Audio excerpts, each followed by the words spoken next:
Diferencia entre los contratos mercantiles y civiles. Es importante determinar cuando un contrato es mercantil y cuando es civil, por la prerrogativa legal o competencia que determina la ley para resolver los conflictos entre los particulares ante sede judicial y así para hacernos del conocimiento de dónde demandar. Para poder diferenciar los contratos civiles y los mercantiles, debe realizarse una diferencia sobre las obligaciones a que dan nacimiento. Así tenemos, las obligaciones mercantiles son generadas por actos masificados y por empresa, y las obligaciones civiles son realizadas entre particulares. Esta característica no necesita mayor explicación, por lo que únicamente debemos remitirnos al artículo 3 romano 1 del Código de Comercio, que nos dice: son actos de comercio uno los que tengan por objeto la organización, transformación o disolución de empresas comerciales o industriales, y los actos realizados en masa por esas mismas empresas.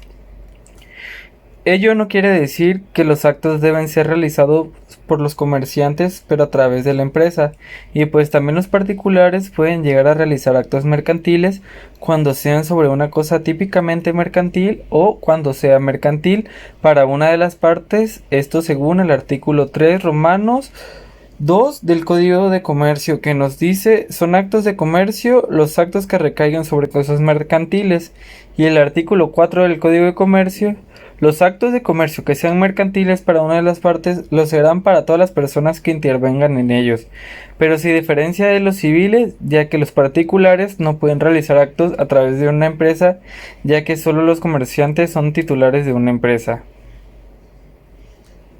Para tal caso, reitera la jurisprudencia de la Sala de lo Civil de la Suprema Corte de Justicia cuando dice: si la sociedad realiza un contrato, no por eso se trata de un contrato de comercio. En materia de comercio, los contratos son siempre onerosos, y en materia civil, el contrato puede ser gratuito. Todas las obligaciones en materia mercantil son onerosas según el artículo 946 del Código de Comercio, ya que expresamente lo dice, es decir, que existe en los contratos mercantiles un esfuerzo patrimonial por ambas partes, y que ambos contratantes han dispuesto una parte de su patrimonio, sacrificándolo para originar el vínculo jurídico. En cambio, las obligaciones civiles pueden ser onerosas o gratuitas, y son gratuitas las obligaciones en donde una de las partes no realiza ningún esfuerzo económico. En materia de comercio, los contratos mercantiles deben cumplirse con la diligencia de un buen comerciante en negocio propio. En materia civil, la responsabilidad varía.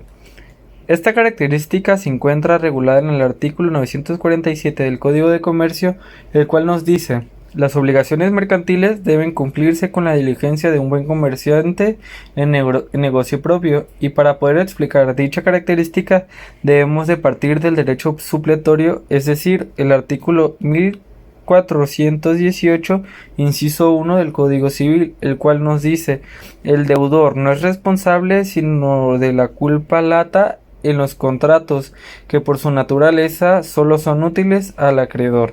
Es responsable de la leve en los contratos que se hacen para beneficio recíproco de las partes, es decir, conmutativos, y de la levísima en los contratos en que el deudor es el único que reporta beneficio.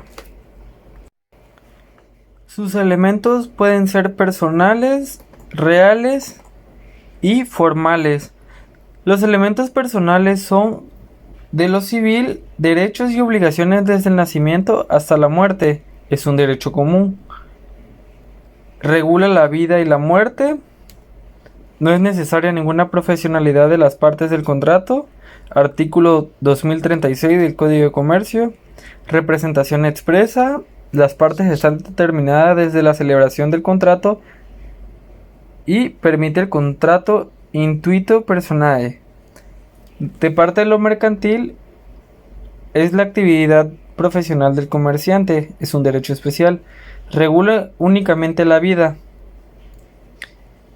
Por lo menos una de las partes debe ser comerciante, actuando en el giro ordinario de su actividad profesional. Artículo 1 y 5 del Código de Comercio. Representación aparente o tácita. Artículo 670 del Código de Comercio. Permite la indeterminación inicial, artículo 769 del Código de Comercio, y no fundamenta sus negociaciones en las cualidades de nadie.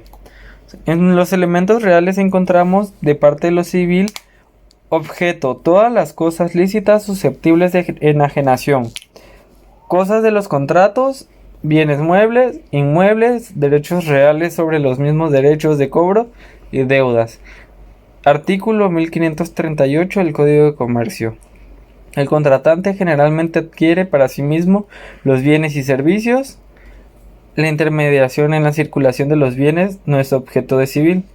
Existen los contratos gratuitos, es lícita la capacitación de intereses. De parte de lo mercantil, el objeto únicamente las cosas mercantiles. Cosas objeto de los contratos, lo anterior y las cosas propiamente mercantiles. Artículo 4 Código de Comercio. El comerciante adquiere los bienes y servicios para distribuirlo entre terceros. La intermediación si es objeto de mercantil. Artículo 2 Código de Comercio. Todos los contratos son onerosos. Artículo 2 Código de Comercio. Es legalmente permitida la capitalización de intereses. Artículo 691 Código de Comercio. En sus elementos formales, de parte de lo civil, encontramos que no se admiten anexos ni cláusulas adicionales que no consten como ampliación formal del contrato originario. Artículo 1574 y 1578 del Código de Comercio. No hay obligación de subrayar o destacar determinadas cláusulas, tampoco incluir párrafos de la ley. No hay contratos de por imperativo de la ley surjan títulos autónomos. Permite los contratos condicionales.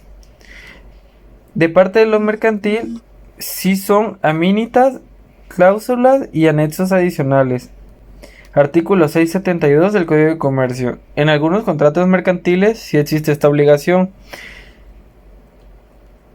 Artículos 672 y 673 del Código de Comercio. Sí existen contratos